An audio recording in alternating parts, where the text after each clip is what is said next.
Morning. This is Thomas William Gardner, and I'm coming to you with just a few of my thoughts. When we started this, I wanted to make sure that everybody knew I was going to talk about angels. I was going to talk about life experiences, experiences in my family, things that I wanted people to know that God has done for me. And I wanted to let people know that I've got no excuses for not believing in God deeply. I've got no excuses for not believing in Jesus Christ and the power of his blood.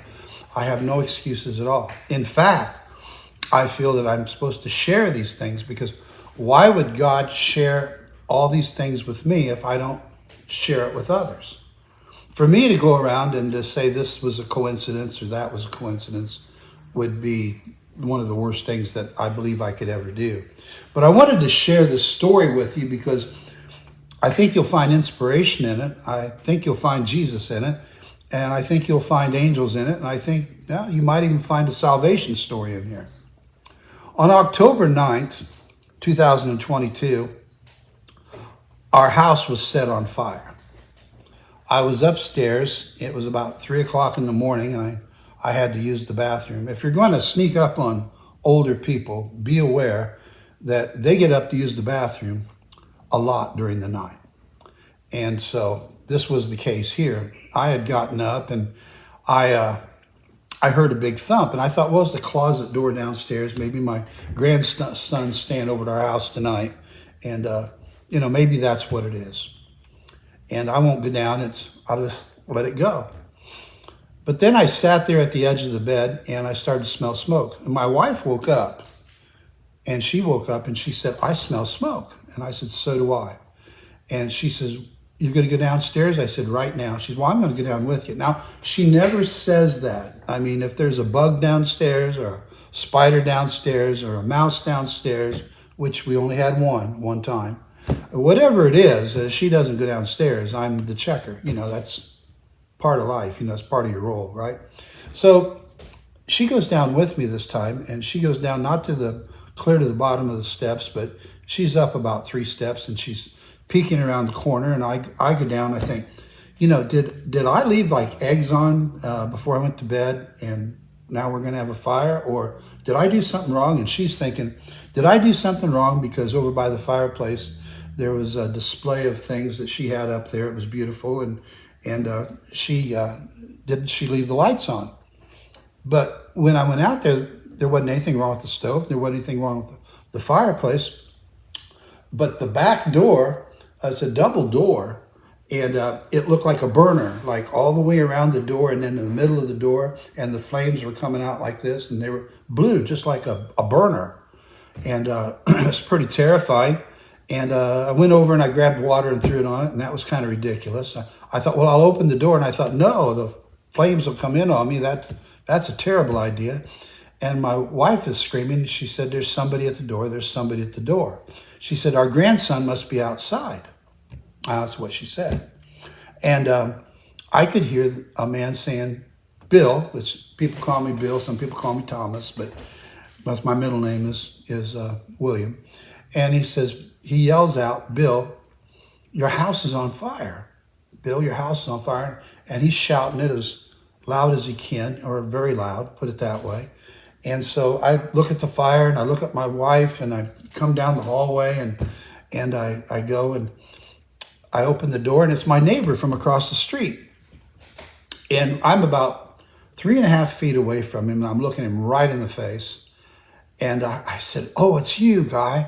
I said, "I'll grab Belinda, and you can hold on to her out here, and then I'll go back in and I'll get the car." So I grab Belinda. I've got her hand. Turns around. Now, she had never heard anybody shout anything. I want you to remember that. And I take her, as I go to take her out, there's a bunch of stuff in front of the door. It was blocked shut. Now, what I found out later was when the fire was set in the back of the house, that the thump that I heard was a wooden picnic table and wooden benches that were propped up against the house, set with gasoline, and then running around the side of the house and clear over to our fireplace. I'd say, I don't know, about 16, 17% of the house was gasoline on that, the corner. And I would push the stuff away, and I picked up this big rocking chair and I threw it out in the yard, and my adrenaline was kicking in, and I thought, well, what happened to Guy? He's supposed to be here to hold Belinda's hand till I get the car.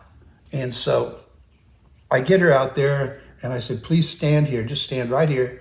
I'm gonna run back in and get the car. So I go in and get the SUV, come back out, put her in it, and I thought, well, what happened? What happened to him anyway? Well, I guess when the person that did this set the back of the house on fire, of course, they put all that gasoline, they probably never done anything like that before in their life. They stood too close and they got their face singed. Well, when they got their face singed, of course, their face burned too much to run around to the other side and light the fire in the front. Now, don't get antsy or don't you get worried or concerned about this part of it. We had big, large windows, and I told my family, I said, if we wouldn't have got out either door, we would have went out through the windows. So there would have been a way out. I didn't want my family to have nightmares, and I don't want you to think about that either. There's no reason to do that to you, but we would have gotten out somehow. There were other ways, windows. So this happened at 3 o'clock. With 3 o'clock, I want you to remember that that's called the witching hour. It's got a lot of tradition behind it. The fire department is on their way. We don't know it. The flames are shooting up, 7,500 feet in the air, because the chimney, that had siding around it all the way to the top, all caught on fire, and it looked like a tornado going up a fire. And you think chimneys are safe, but if they're brick, I suppose they're safer. But this one, it looked pretty, but it caught on fire and it went up in the air. And I see my mower in there. Now, it runs really good, but it's worth about $25. So I risk my life. I run back in there, get the mower, and just before I got the mower, it hit me. I said, oh my, our grandson's car is out in front. He's in the basement. I run back into the house and I'm screaming and hollering and I'm carrying on, and I only get to about the first step to go down there, and you never saw anybody come upstairs so fast in your life. It was unbelievable. I never saw anybody move like that coming up the stairs. And I grabbed a hold of him, and he said, what's wrong? What's going on? And I said, our house is on fire. He said, no, I won't let that happen. And he goes back to the kitchen to grab the water, and I grab a hold of, the top of him and hold on to him, and I pull him out, and I said, we're going out of the house. It's over. It's over. And we get out of the house, and now the house is really on fire. And he goes out and he grabs the garden hoses. We got two, garden hoses with extensions on them, and he's out there and he got the water hoses. He's trying to do something with this mess, And so while he's doing that, I'm sitting in the car. I'm thinking, phew, I'm glad that part of it's over. And my wife looks over at me. Well, actually, at this moment, we're standing right by the car at that point. And she says to me, did you get my cell phone? I said, no. She said, did you get your cell phone? I said, no. She said, well, how are we going to call anybody? I says, I don't know, but I saved the heck out of that mower right there. It was worth like $25. It was underneath the tree, and I smiled at it, And she said, who's going to call the fire department? I says, I think they're going to know. And the flame was way up in the air. And of course, all of a sudden, the fire department shows up, and they try to save our house, and $178,000 worth of damage was done to the house. And then they told us that we'd have to get a condo for a year. The contractors were going to take a year to do it. Give them a year. Insurance company was great, and the lady that came out the next morning, she came out with people that were arsonist experts, and the people next door insurance company came over too, because that had set the side of my neighbor's house on fire, and all the siding was burned off. And when we had gotten out of the house, my grandson and I, you could hear timbers burning and cracking, and there was smoke, and it was pretty bad. The fire department, put oxygen on me and everything, and then I was breathing, better, but I didn't know how much of it was me or how much of it was the fire. Didn't have a mark on me. My wife didn't have a mark on her, and my grandson didn't have a mark on him. But it was kind of an emotional toll, as you can imagine. And for the neighbors, I felt bad for the neighbors because we scared them half to death. Well, my neighbor comes over, and he says, I got to talk to you about something. I said, well, what's that? He says, I never came over. You've been telling people that I came up to the house and I said there was a fire and that I helped you guys get out of the house. And I said, well, you came up to me and talked to me, but you left after you told me. He says, I never came over. I said, yeah, you did. I said, what are you doing? He says, I never came over. I said, yeah, I saw you. I was this far away from you, and I thank you for coming. He says, don't tell people that. I never came. He said, you know what good I was? He says, I came out the door at about 3:20. I saw everything on fire. He says, I saw the fire department. He said, I saw about 10 fire engines. I saw 2 ambulances. And he says, this is what good I was to you. He says, I looked at it and I said, well, I guess they got everything covered. I went back in and went to bed. I said, but it was you. He said, but it wasn't me. It wasn't me. I never came over. He said, you say you saw somebody that looked just like me? I said, I was 3.5 feet away from him. Wow. Well, people are coming in and out. I'm being asked, ridiculous questions, because they want to see if somehow we did this, of course, the arsonist experts, and I'm getting questions from everybody, from all directions and everything. All kinds of people are there, and it's just chaos. And somebody's already started in on my on our garage, and they got 2 piles out in front of the house, and it's like 2 pyramids with 1 chair on top of one pyramid and 1 chair on top of other. Now the pyramid was made out of the dirt and the soot and the roof and all this stuff, what was in the garage and everything. And the garage was really burned up really pretty good. And we had giant holes in the back of the house that you could look out into space and everything. And I look on top of one of those chairs that's right in my driveway, and I saw the figure of a young man sitting there on the chair, and he was looking at me like he was distressed, and he was looking around at the yard and stuff at all the people, and like he wasn't very happy. And I go, oh, I'm hallucinating.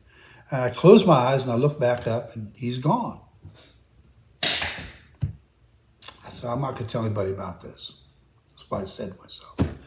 And the neighbors are grabbing hold of my arms, and they're holding on to me, and some of them are crying on me. And the man, an older man that I know, he said, led us in prayer, and he's out there praying.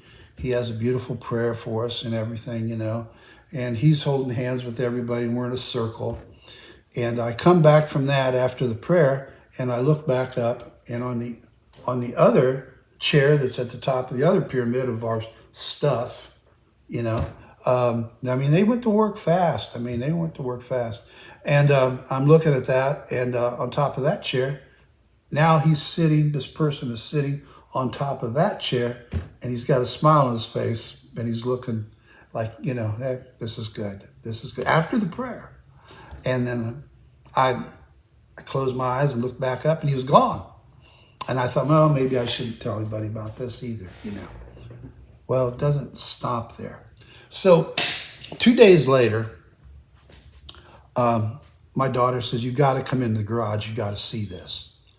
Well, they had the garage swept out, and they were pulling stuff into the garage, and and they were deciding what to throw away. And they write it off, and then they give you credit for it if you got a good insurance company. My insurance company was really on the ball. They just did a terrific job. Now, we lost a lot of stuff, and unbelievable amount of stuff.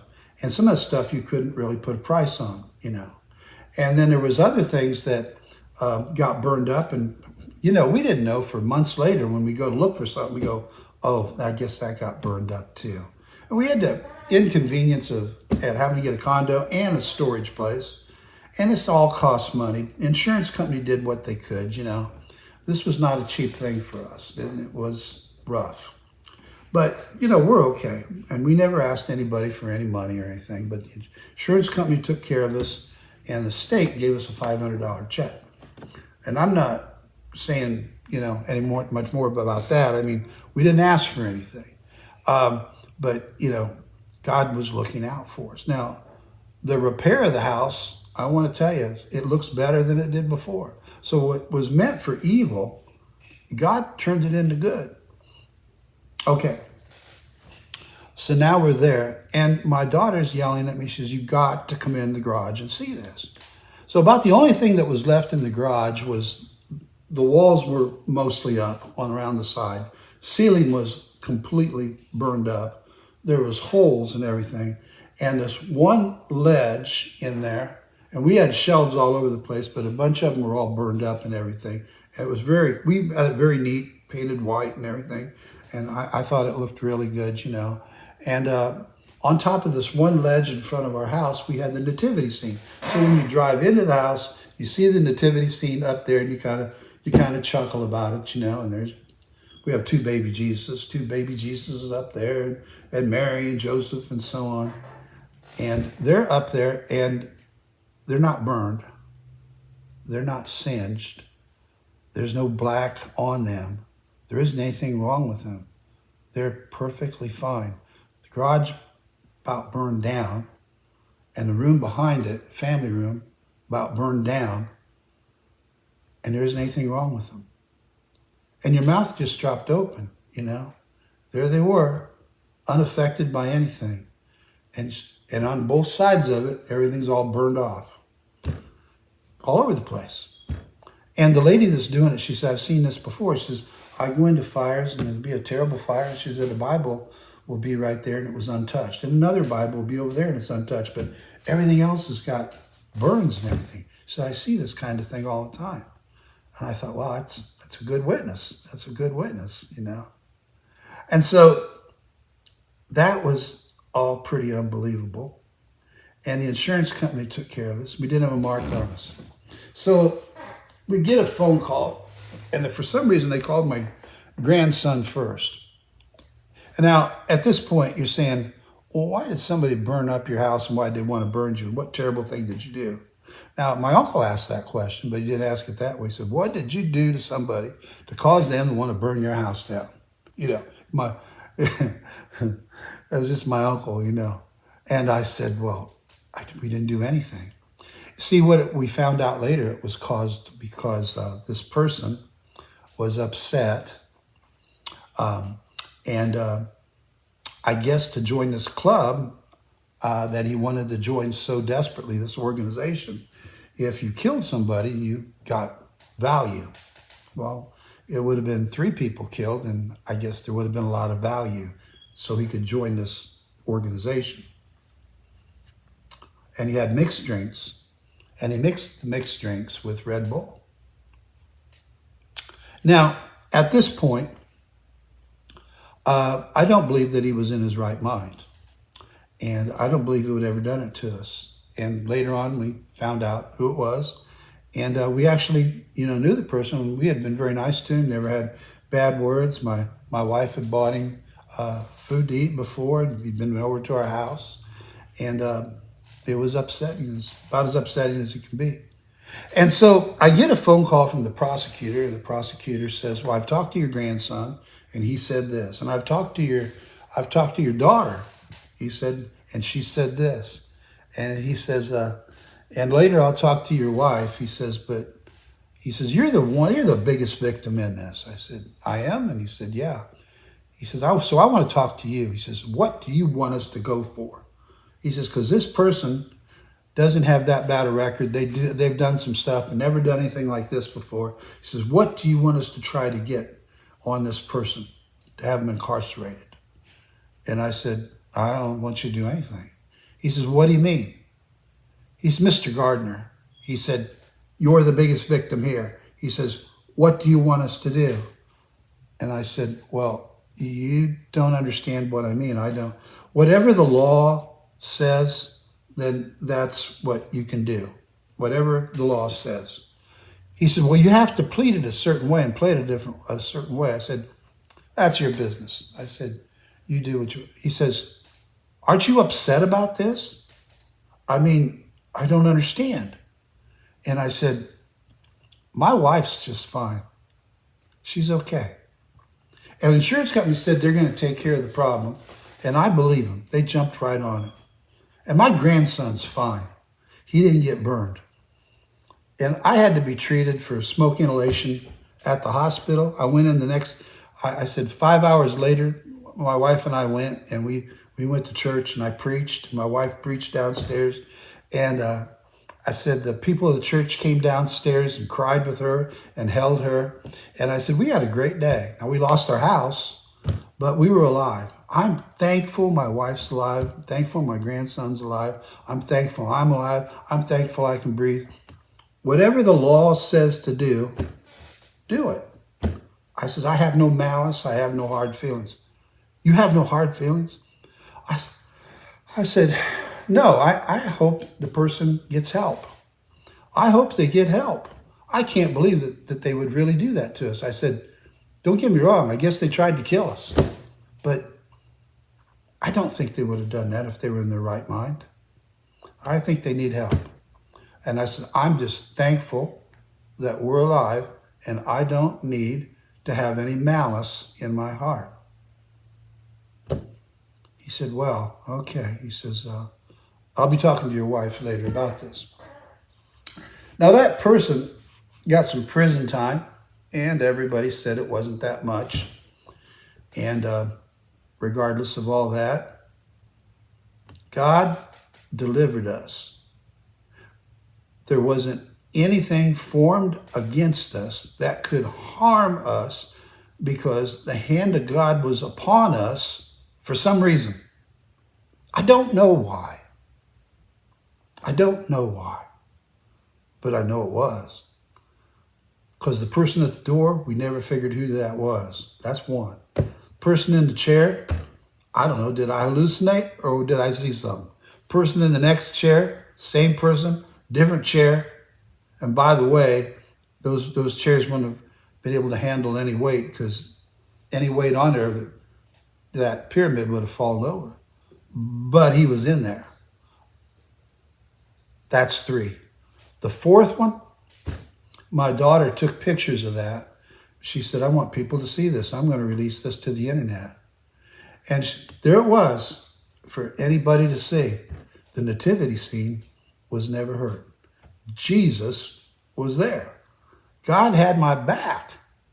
The Lord had my back for some reason. For some reason. And one day, something terrible happened in our family, and God was truly with us. And God, I asked God, I just kept asking, why us? Why did you allow us to see what we saw? Why did you allow us to be where we were? Why did you allow us to be saved? And all of a sudden, I'm going over the overpass, not too far from our house, and I hear this voice, and it says, because I knew you'd tell everybody. And I thought, yeah, yes, I will. Yes, I will. And yeah, yes, I am right now. I want everybody to know that we serve a good, good God. A good God. A good God. And he can protect you. Well, that's just a few of my thoughts. And though the devil is powerful, God is much more powerful. Amen. Amen.